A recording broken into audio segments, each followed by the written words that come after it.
Hey, I acquired a new grill. I was at a Sam's Club with my mama in the town she lives in. There's not a Sam's Club near me. It's about 70 miles away, and I'm no longer a member because after I moved, I was only going to Sam's once or twice a year. Anyway, it's that Sam's Club grill. A lot of people think it's a Weber clone. It looks a little more like a Napoleon clone. If you're not familiar with Napoleon, they make some fancy gas grills up there in Canada, and they also have some nice kettles as well. And this looks a little more like a clone of the Napoleon. Up there in Canada, where they speak that fancy French, not that Cajun French down here in Louisiana, but that fancy French up there in Canada. If I was to get a Napoleon, I wouldn't be able to cook burgers anymore. That's how fancy it is. Oh no, you'd have to cook burgers. I'm sorry, my dog Jake just walked in. You probably hear him. All right, anyway, I was visiting my mama this past week in town where she lives, which is about 4 or 5 hours away. She's a member of Sam's. And I was walking through there and I saw the Kettle grill. I stopped to look at it just for a few seconds, really. And my mom says, "You want it?" And I said, "No, I don't know. I'm just looking at it." She says, "Get it. It's yours." I said, "Mom, you don't have to buy me the grill." I doth protested. She says, "I want to buy it for you. Put it in the cart." So I picked the box up and threw it in the cart, and I wound up with it. All right, but putting it together, I kind of messed up a little bit on the instructions. I'll tell you about what I did at the end of the video. All right, so pay attention. And if you get one of these grills, don't make the mistake I made. I'll call the nearest Sam's to me. Like I said, it's about 70 miles away. Or I think I said that anyway. It's about 70 miles away, and I wasn't really interested in driving down there to exchange it anyhow. But they said if I wasn't a member, I couldn't exchange it anyway. So, oh well. I got this Members Mark grill, and I'm not even a member. All right. Let me show you the unboxing. I was excited during the unboxing part. And then I'll show you the problem, and I'll show you that I fixed it, and I'll tell you what not to do. Big Lou Barbecue. All right. Heavy duty porcelain coated lid and firebox. You know what I saw in there? I think it did look nice, all right? Porcelain. We'll talk about that in a minute. Heavy duty cast iron crosshatch grate. That is what caught my attention. Even if this grill falls apart, and I don't care if the crosshatch grate was made in China, that cast iron is going to last forever if you take care of it. And it'll be nice. If it fits the Weber, I'm in good shape having this, all right? Even I got to throw the rest of the grill away.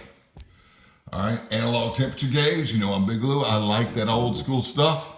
Easy to just glance at it. You don't have to read it. All right, adjustable air damper for temperature control. Well, it'd be about worthless if it didn't have that, wouldn't it? Now get this. 4-leg cart for superior stability. That's marketing hype. 4-leg cart for superior stability. The Napoleon grills have 4 legs too. 3 legs can be better. First of all, if you're on level ground, on a level deck, a level concrete patio, the 4 legs will be slightly more stable than the 3 legs, but you're not going to tell the difference. If you're on unlevel ground, and I normally cook right in the grass in my backyard, if you're on the unlevel ground, a 3-legged stand is better. Because if you have a 4-legged stand, it's going to rock. And you have to put, you ever had like one of those chairs that rocks, you got to put a wedge or a piece of paper or something under there, like fold up a piece of paper, like when you're in school on your desk, and stop your chair from rocking. If you've got 4 legs and you're on slightly unlevel ground, 4 legs is not better than 3. All right down here, let's zoom in here. And I don't know if you can see that. You thought it was porcelain coated, but nope, it's fine china. Not porcelain, fine china. Yeah, all right. Probably made by a company called Next Grill, which is the world's largest grill manufacturer. They make all the store brand grills for, the various stores. They're out of Taiwan. So Members Mark, Sears brand, Academy brand, whatever brands you want, Walmart brand, store brand stuff, is all made by Next Grill. All right, let's all open. All right, Buck Vantage. Those little knife, folks. That's probably my main pocket knife I carry most of the time. I've got others, but sometimes I carry some by case, but I like this one. Works well. Got the box open. Let's see what we got. Ooh. Kind of like Christmas. Am I still on camera here? Where we at? Yeah, we kind of there. Look at this. You know how on Christmas, like when you're a kid, somebody give you a big old box and you open it up and there's a little box inside it? Look at that. Let's see what's in the little box.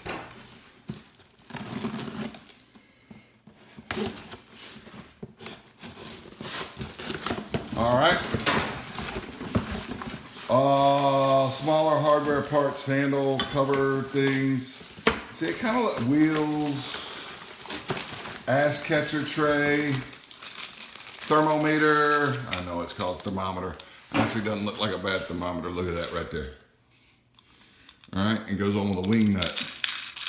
Now the $99 Weber does not come with a thermometer.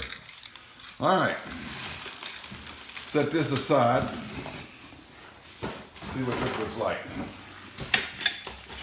Must be two of the legs. The legs appear to bolt on. The Weber ones, they just snap on, but I've seen some unboxing videos of those fancy Napoleon grills and they bolt on too. All right, like I said, this is not made by Napoleon, but it looks kind of a little more like a copy of it. Here's the corrections. All right, so if I can't figure out how to put this together, I have to come look at the corrections. All right, and see what it looks like. Maybe I can put it together without the corrections. We'll have to see. You know I'm a guy, we never use the corrections. All right. That's the charcoal grate. And it looks a little fancier than it did. The one in the store was flimsier looking. Actually, the display in the store was flimsier looking. It looks like it's porcelain coated. That'll come off. But it looks like a Weber charcoal grate may be able to replace it. So that's good. All right, set that to the side. Well, there's a bigger place to set it.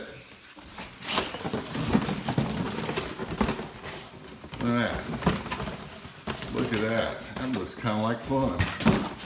That's a blooming onion. All right. This must be the bottom of the bowl. That styrofoam packed in here. Ooh, look. I don't know if that's information or more corrections. It's just info. All right. That's welded on like a Weber. The porcelain and the steel feel about as thick as it does for a Weber. And it's got some corrections right here to make sure that you're not putting the legs in the wrong spot. You know, 1.5L, 1.5 left, 1.15 right, 14 left, and 14 right. So you'll be able to put it in. Now, here's the issue I'm worried about. This is a big old bowl, and you've only got these 4 little air holes for air control right in the bottom. The old Webers that I grew up cooking on from back in the 70s and 80s, I used it in the 80s, but my dad had bought it in the 70s, had daisy wheel like this, but it was kind of like off to the side. If I remember correctly, there were 2. You could open one up on one side, turn the vent to the other, and get airflow through there. With this in the middle, that might be a bit of a stretch. The other problem I see with this, these holes right here, I don't know, these holes right here on the bottom, that's not going to be enough for ashes to fall out. All right, unlike a Weber where you have a little sweeper system that sweeps the ashes out, you're not going to get the ashes to fall out of that, and you're going to have to sweep them out, vacuum them out, or pick the grill up and dump them out. But ashes will build up on those holes. I can just see that happening. All right, but you know, other grills do that too. And the Weber Smoky Joe series has 4 holes in the bottom, but it's smaller grills, so you don't have as much charcoal. But yes, you can definitely see the ashes piling up in there. All right, and the unlike a Weber that has leg sockets and the legs just snap in, these legs are going to have to be bolted in. And of course, over time, the bolts could probably dismantle and rust could develop here or whatever. All right, let's set that to the side. Where's my little flour thing I put that in? Put it over here in the salad bowl. All right, look at that. More stuff to keep it from breaking when you ship it. Kids will have fun with that. Here's the lid top. Thermometer will go right here. And there's another reason why I thought it was sort of copy of a Napoleon, because Napoleon doesn't have round holes for the vent and has little paisley patterns too. These don't look like those, but the daisy wheel will go right there, and the handle will attach here. Older Webers, like my mom's old silver One Touch, the Webers were handles were welded on. The newer Weber, like I have, has it bolted on too at the top, and I haven't had any trouble with it. And unlike a $99 Weber, there's a place for the thermometer to go, and it's kind of cut out right there, so it'll sit somewhat flush. Hope you can see what I'm talking about right there. Sorry, I just hit the table that the tripod's on. All right, so that's the lid. Now, we get into what interested me about this. I guess my mom saw the gleam in my eye about the grate. Here's the other two legs. I'm glad we're not missing those. I saw a video online where one of the legs was dented. All these look just fine.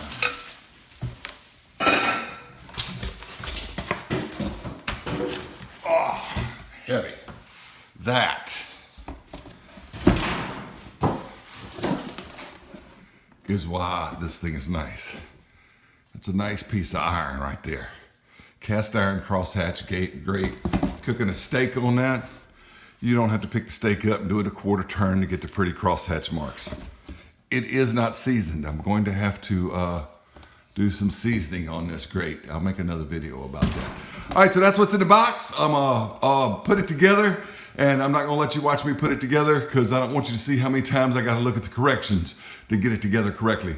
And the weather's bad outside, so I'll put it together right here in my kitchen. We'll wheel it outside, take a look at it, and compare it a little bit to the $99 Weber.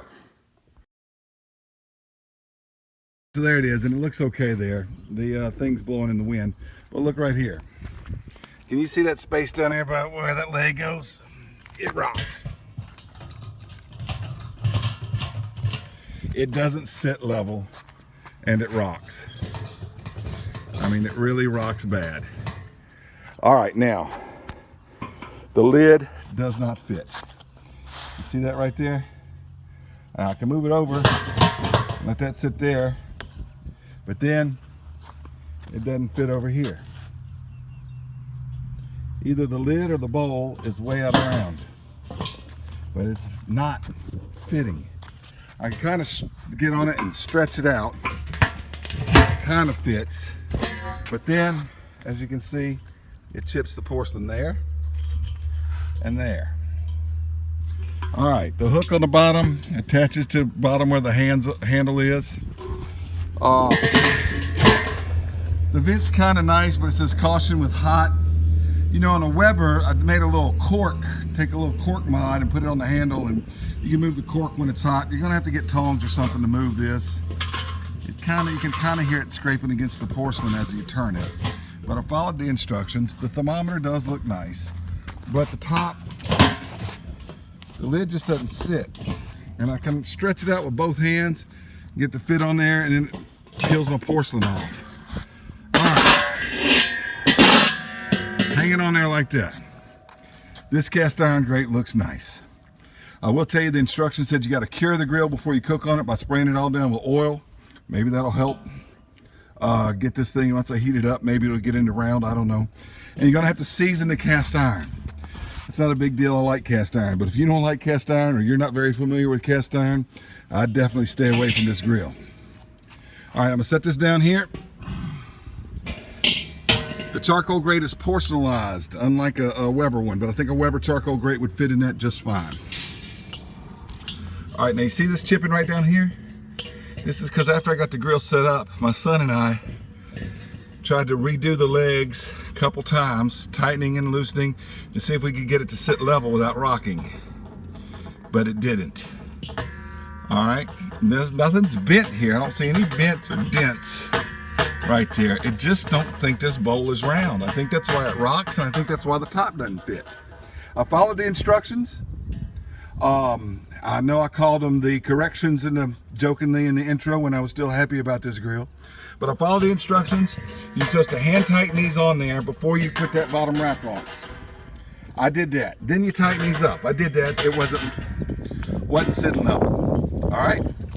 So put it back together. Let's talk about what could be done about remedying the situation. See, it doesn't go on, but I kind of won't be able to do that when the grill's hot, though, you see? So it'll leak. Look. It just won't go on very well at all. You see that? It's out of round. All right, what you're looking at now is my Weber. That fits like a glove. I got good news. Worth the cast iron grate just for the Weber, I guess. I'll make use of the other one till it's used up. Then I've got a cast iron grate on my Weber. Okay, I got more good news. You remember this box that the little parts were in? The little ash catcher thing came wrapped up in this free charcoal chimney starter. Look what else makes a good charcoal chimney starter. Hoo-wee, there's another bit of good news. Good news. My son and I got the mashing on it and bending it right there and right there. And it sits a little level now. At the top, fits on a little better. So it may have been my error. Oh well. I'll deal with the porcelain chip in there. It's nothing that a little grill paint can't help right there and right there. And we'll get it seasoned up. I'll make good use of it. You know, it was my fault. It was my fault. Follow those corrections correctly, all right? When you put the legs on, that's the first step. Put the legs in, bolting the legs on. By the way, I think a Weber snap-in system for the legs is a better deal where the sockets are welded onto the kettle. I think that's a better deal. But these bolt on, and when you bolt them on, it says hand tighten.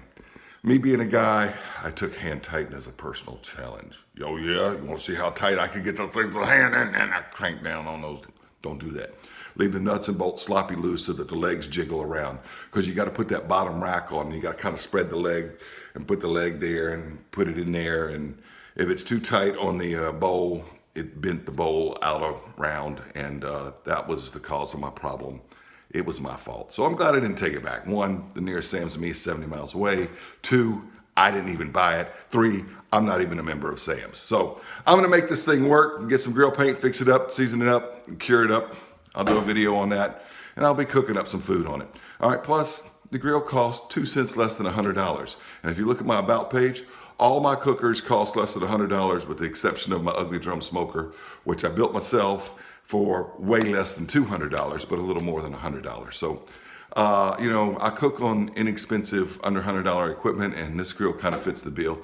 It's the first one I have that's not made in the US, though. All right, thanks for watching Big Lou Barbecue. Don't do what I did, and it should be a pretty good grill.